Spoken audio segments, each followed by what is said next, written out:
আসসালামু আলাইকুম। তো দেখতে পাচ্ছেন আপনি কিভাবে লাভবান হবেন। এটা আছে ছোট একটা ঘেরের ভেড়ি। তো ভেড়ির দুই সাইডে দেখুন সব তরমুজ গাছ লাগানো।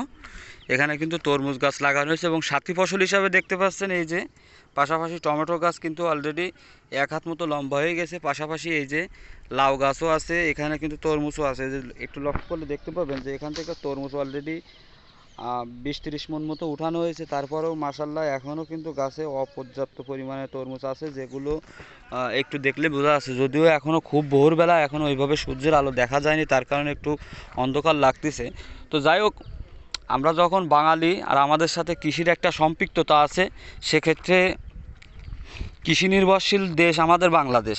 তো অবশ্যই যাদের পতিত জমি আছে বা এরকম ভেড়ি আছে, তারা অবশ্যই এই ধরনের চাষ করতে পারেন। এতে কিন্তু মাছের সাথে সাথে অধিক একটা মুনাফা পাওয়া যায়, যেটা মানে একটা অকল্পনীয় ব্যাপার। আপনি ঘেরে মাছ চাষ করলেন, পাশাপাশি এরকম ভেড়িতে সবজি লাগালেন বা বিভিন্ন সময় উপযোগী যে সমস্ত সবজি আছে সেগুলো চাষ করতে পারেন। তাতে করে হবে কি, আপনি নিজেও স্বাবলম্বী হতে পারেন, পরিবারের চাহিদা মেটাতে পারবেন, বাজারে বিক্রি করতে পারবেন, আর সিজন শেষে ঘের থেকে মাছ বিক্রি করতে পারবেন।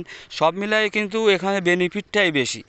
আর নিজের কাছে একটা আগ্রহের প্রাণকেন্দ্র হিসেবে দাঁড়াবে। আপনি যখন ঘেরের ভেড়িতে বা ঘেরে সবজি চাষ করবেন, তখন কিন্তু আপনার ভিতরে একটা অনুপ্রেরণা বা উদ্দীপনা কাজ করবে। সেই অনুপ্রেরণা বা উদ্দীপনাটা বলতে এটাই বোঝাতে চাচ্ছি, যখন আপনার এরকম সবজি থাকবে ঘেরে, বা এরকম টমেটো গাছ থাকবে, লাউ গাছ থাকবে, পাশাপাশি মাছ থাকবে, তখন কিন্তু প্রতিদিনই ঘেরে আসতে হবে। সেক্ষেত্রে মাছের দিকেও খেয়াল রাখতে পারবেন, সবজির দিকেও খেয়াল রাখতে পারবেন। সব মিলাই অলমোস্ট আপনার প্রাণকেন্দ্র থাকবে ঘের। আর ঘেরের দিকে যখন মনোযোগ বেশি থাকবে, সেক্ষেত্রে কিন্তু আপনি অধিকভাবে লাভবান হবেন। এক সবজি বিক্রি করে হবেন, পাশাপাশি মাছ চাষ করে হবেন। তো দেখুন এই যে ঘেরের টোটাল চারি সাইডে সবই আছে তরমুজ গাছ।